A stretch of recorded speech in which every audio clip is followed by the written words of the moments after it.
ब्रह्मलोक सबसे श्रेष्ठ लोक है। चाहे जितना यहां सुख हो, मृत्यु लोक में ये बहुत घृणित सुख माना गया है। जैसे पृथ्वी मंडल का एक छत्र, राज्य, धन, धान्य, स्त्री, पुरुष, परिवार सब अनुकूल, युवावस्था, शरीर निरोग, यही मृत्यु लोक का सुख माना जाता है। राज पदवी पे है, सुंदर सुंदर सा, भोग सामग्रियां है, स्वस्थ है, कोई परेशानी नहीं, ये सुख माना गया है। पर ये एक क्षण में नष्ट होने वाला है, इसमें शाश्वत क्या है, सब परिवर्तनशील है। इस मृत्यु लोक से 100 गुना अधिक सुख देवताओं को, जो यहां से कर्मवश देवता बने हैं, देवलोक को गए हैं। देवलोक में अपने पुण्यों का भोग भोगते हैं, तो राजा चक्रवर्ती सम्राट का जो यहां का सुख है उससे 100 गुना बढ़कर जो पुण्य बल से देवता बने हैं। और इन मर्त देवता, उस मर्त देवता जो मृत्यु लोक से देव योनि को प्राप्त हुए हैं, उनसे 100 गुना अधिक सुख सुविधाएं उनको होती जो वास्तविक देवता है, जो सृष्टि में देवता ही बने थे। उनको यहां से पुण्य कर्म प्राप्त करके देवता बने हुए उस पुण्य आत्मा से 100 गुना बढ़कर के सुख मिलता है, जो कल्प के आदमी देवता बने थे। इन देवताओं से 100 गुना अधिक सुख देवराज इंद्र का है।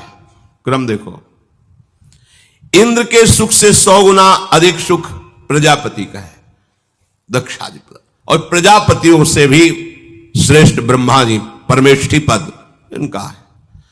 और ब्रह्मलोक में जो सुख है उससे अनंत गुना सुख है हरि आश्रित नाम जापक को। ले 100 गुना खत्म, 1000 करोड़ नहीं, अनंत गुना। आप कितने बड़े हैं कि ब्रह्मा भी आपको नमस्कार करते हैं। देख लो ना, हम प्रियाजू का नाम जब करते हैं, उनके चरण रज में रहते हैं, उनके आश्रित हैं, तो क्या यहां कह रहे हैं कि जो भगवान ब्रह्मा का सुख है उससे अनंत गुना सुख उसको है जो हरि का आश्रय लेके नाम जप कर रहा है। अनंत गुना। क्या बच्चे ब्रह्मा जी? और हम जिस सुख की बात कर रहे हैं, न देवैर ब्रह्माद्यैर न खलु हरि भक्तैर न सुहृदा दिबिरी अद्वै राधा मधुपति, तो जब अपनी ठसक से बोलते हैं तो लोगों को लगता है कि कैसी बड़ी बड़ी बातें करता है। कहता है भगवत प्राप्ति हमारी जेब में है। देखो, ठेका ले रहे हैं भगवत प्राप्ति का लोग उपहास की दृष्टि से। अरे हमारी श्री जी क्या है ब्रह्मा भी नहीं जानते, तुम क्या जानोगे? ब्रह्मा की रची खोपड़ी है तुम्हारी, तुम हमारी श्री जी को जानते हो क्या? हमारे गुरु जी ने, हम जानते तो नहीं है, पर जितना जना दिया उतना समझ में आ गया कि हमारी महारानी जी से बढ़कर कोई सत्ता महत्ता नहीं। सब तत्वों के तत्व, सब बापों के बाप, सब गुरुओं के गुरु श्री कृष्ण। देख लो, शास्त्र में पढ़ के देख लो, सब बापों के बाप, सबके बाप हैं आप। कल एक किसी ने कहा था कि आप भगवान शंकर और माता पार्वती को छोटा करके जब वर्णन करते हैं तो हमें कष्ट होता है। तुम कितने शिव उपासक हो ये तो हम नहीं जानते, प्रणाम करते हैं, लेकिन हम इस छाती को जानते हैं। शिव के सिवा दूसरा कोई सत्ता ही नहीं थी। तुम क्या जानते हो? तुम अंबा को कितना जानते होगे? देवी जी इतने जानते होगे ना, तुम्हें हम कैसे बताएं? जैसे मां दुलार करती है, ऐसे अंबा हमें दुलार किए हैं। जगदंबा भगवती उमा, कैसे तुम्हें बताएं? कोई वाणी का विषय थोड़ी है। कैसे मां दुलार किए हैं, बिना उनके दुलार के कोई वैष्णव बन सकता है? जब गोस्वामी जी भूखे रहते थे तो अंबा ही अन्नपूर्णा स्वयं थाल लेके पवाने जाती।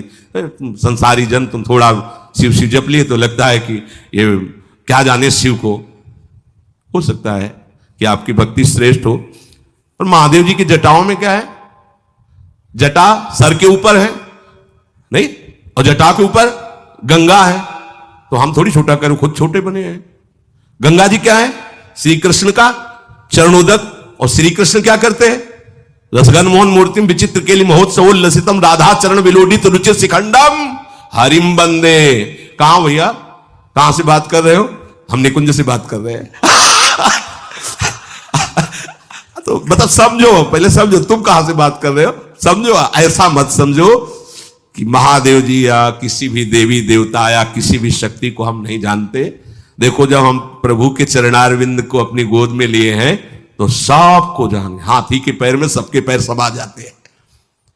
जानते हो भगवान शिव का प्रादुर्भाव कहां से हुआ? ब्रह्मा जी की भ्रकुट से।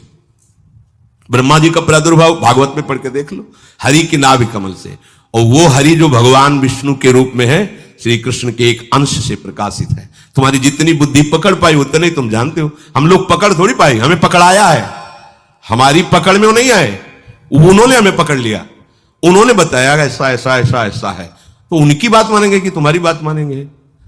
हम कोई भी बात अपनी समझ से नहीं कहते, उनकी समझ हमारी समझ को बलात् दबा